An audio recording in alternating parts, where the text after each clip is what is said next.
Иҟан аамҭақәак Аԥсны ақыҭанхамҩа аҿиара бзиа анамаз, уажәы ари аус аҿы аҭагылазаашьа аҽаԥсахит. Шамахамзар араионқәа рҟны ачаи абӷьы хырхӡом, џьара-џьара шьаҭанкыла иқәганы адгьыл рхы иадырхәоит.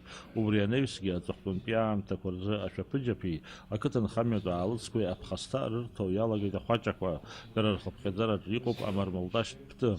Амиран Какалиа изгәеиҭеит ари ахәаҷ ақәхразы ареспублика аҟны аусурақәа шеиҿкаау, ацхыраара шыҟарҵо Урыстәыла ақыҭанхамҩа аминистрра ахаҭарнакцәагьы.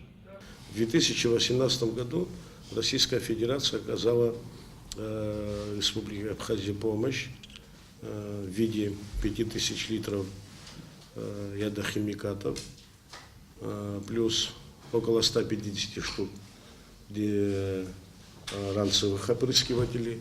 Они были розданы по районам. Основная часть мраморного клопа сегодня сосредоточена в восточной части Абхазии. Это в 3 районах: Галский, Чемчирский, Токмачевский. Сейчас мы проводим мониторинг.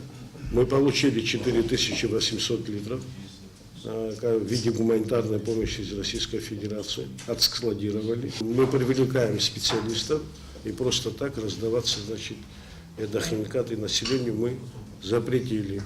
У нас на территории Гальского района сегодня созданы 100 рабочих групп, в Керченском районе 30 рабочих групп, с ними будут находиться специалисты.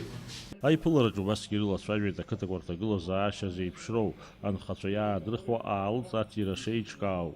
Аҵыхәтәаны Амиран Какалиа Асҭамыр Ҭарбеи рҭак ҟарҵеит ауаажәларратә палата алахәылацәа рызҵаарақәа. Даур Инаԥшьба, Инал Агәхаа, Руслан Орлов, Аԥсуа телехәаԥшра.